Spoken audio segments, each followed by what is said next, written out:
మాజీ ముఖ్యమంత్రి వైఎస్ జగన్ నర్సీపట్నం సమీపంలో మాఖవారిపాలెంకు ర్యాలీగా వెళ్తున్నారు. విశాఖ విమానాశ్రయంలో వైసీపీ శ్రేణులు ఘన స్వాగతం పలికారు. దారి పొడవునా ఎక్కడికక్కడ అభిమానులు స్వాగతం పలుకుతున్నారు.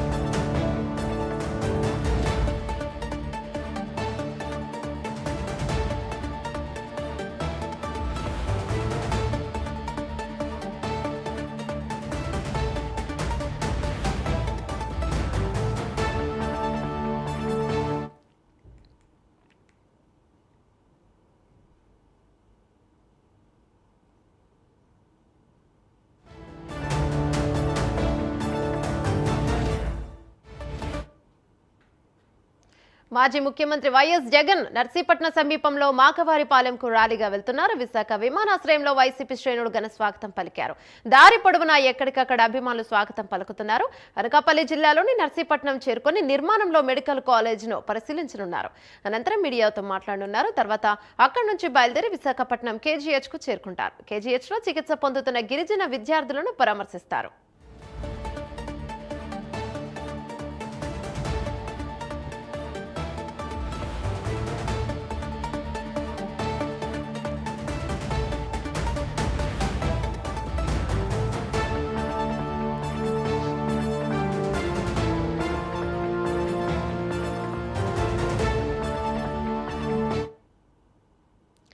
ఇక మాఖవారిపాలెం నుంచి జగన్మోహన్ రెడ్డి కాలేజీలను పర్యటించడానికి వెళ్తున్నారు. ఇక ఇదే అంశంపై మరింత సమాచారం మా ప్రతినిధి చందు అందిస్తారు. చందు చెప్పండి.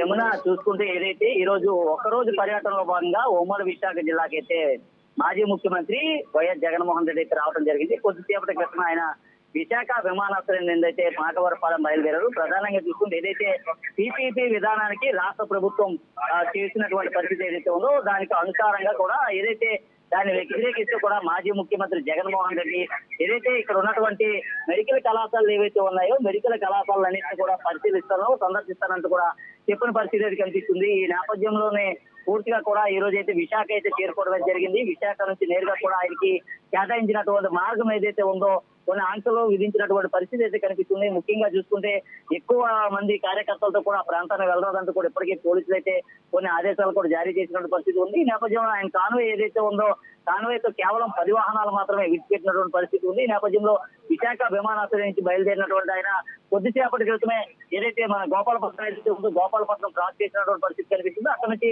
వేపగుంట, అక్కడ నుంచి పెందుర్తి, అక్కడ నుంచి అనకాపల్లి, అక్కడ నుంచి మాఖవారిపాలెం ఇలా అంచెలంచెలుగా కూడా వెళ్తూ ఉంటారు. అయితే చూసుకుంటే ముఖ్యంగా ఈ రోజు జగన్మోహన్ రెడ్డి విశాఖ వచ్చినటువంటి నేపథ్యంలో ముఖ్యంగా చూసుకుంటే ఏదైతే విశాఖ స్టీల్ ప్లాంట్ సంబంధించినటువంటి సమస్య ఏదైతే ఉందో ఆ సమస్య పైన అయితే అక్కడ ఉన్నటువంటి నాయకులంతా కూడా జగన్మోహన్ రెడ్డికి వినతి పత్రం ఇవ్వడం కూడా జరిగింది. అయితే అక్కడ నుంచి వినతి పత్రం తీసుకున్నటువంటి ఆయన నేరుగా రోడ్డు మార్గం ద్వారా బయలుదేరారు. ఏదైతే అనకాపల్లి మాఖవారిపాలెంలో ఉన్నటువంటి మెడికల్ కళాశాల ఏదైతే ఉందో ఆ కళాశాల నిర్మాణం కూడా ఆగిపోయినటువంటి పరిస్థితి ఉందో ఆ నిర్మాణాన్ని వద్దకు వెళ్ళి అక్కడ పరిశీలిస్తారు. అనంతరం అక్కడ నుంచి మీడియాతో మాట్లాడిన తర్వాత మరలా విశాఖ చేరుకున్నటువంటి ఆయన ఇటీవల కాలంలో ఏదైతే గురుపాంబ శివన్నపేటలో జరిగినటువంటి ఏదైతే అక్కడ జరిగినటువంటి జాండీస్ బారిన పడినటువంటి విద్యార్థులు ఎవరైతే ఉన్నారో ఆ విద్యార్థులతో పాటు వారి కుటుంబ సభ్యులను కూడా విశాఖ కేజీలో పరామర్శిస్తారు.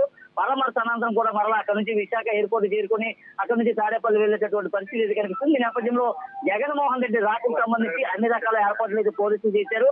పూర్తిగా చూసుకుంటే కట్టుదిట్టమైనటువంటి ఏర్పాట్లతో పాటు జగన్మోహన్ రెడ్డి వెంట కొన్ని వెహికల్స్ మాత్రమే విడిచిపెట్టినటువంటి పరిస్థితి ఉంది. అలాగే అడిగడిగిన కూడా వెహికల్స్ ఏమి కూడా చెక్ చేస్తున్న పరిస్థితి ఉంది. ముఖ్యంగా చూసుకుంటే ఏదైతే కరూరులో జరిగినటువంటి ఘటన ఏదైతే ఉందో ఆ ఘటన అనుసారంగా కూడా జగన్మోహన్ రెడ్డికి కొన్ని ఆంక్షలు కూడా విధించినటువంటి పరిస్థితి కనిపిస్తుంది. ఈ నేపథ్యంలోనే జగన్మోహన్ రెడ్డి వెంట కొన్ని వెహికల్స్ మాత్రమే లింక్ వెహికల్స్ కూడా పంపిస్తున్నటువంటి పరిస్థితి ఉంది. మనం చూసుకుంటే ఇప్పుడే గోపాలపట్నం కూడా క్రాష్ అయినటువంటి వాహనం మరికొద్ది సేపట్లోనే ఏదైతే వేపగుంట ఉందో వేపగుంట ప్రాంతానికి కూడా చేరుకున్నటువంటి పరిస్థితి కనిపిస్తుంది. అయితే జగన్మోహన్ రెడ్డి విశాఖ రానున్నటువంటి నేపథ్యంలో పెద్ద ఎత్తున కార్యకర్తలు నాయకులు కూడా చేరుకున్న పరిస్థితి కనిపిస్తుంది. ముఖ్యంగా చూస్తుంటే ఉత్తరాంధ్రకు సంబంధించి పెద్ద ఎత్తున కూడా నాయకులంతా కూడా ఆ ప్రాంతానికి అయితే చేరుకున్నారు. చేరుకున్న తర్వాత జగన్మోహన్ రెడ్డి కూడా చూసినటువంటి పరిస్థితి కనిపిస్తుంది. అయితే జగన్మోహన్ రెడ్డి రాష్ట్రంలో దాదాపుగా 20 నుంచి 25,000 మంది ప్రజలు కూడా ఆ ప్రాంతానికి చేరుకున్నటువంటి అవకాశం ఉన్నటువంటి నేపథ్యంలో ముందస్తుగానే అధికారులు అయితే ఆదేశాలు జారీ చేసినటువంటి పరిస్థితి కనిపిస్తుంది. Yamuna. Right, thank you Chandrasekhar.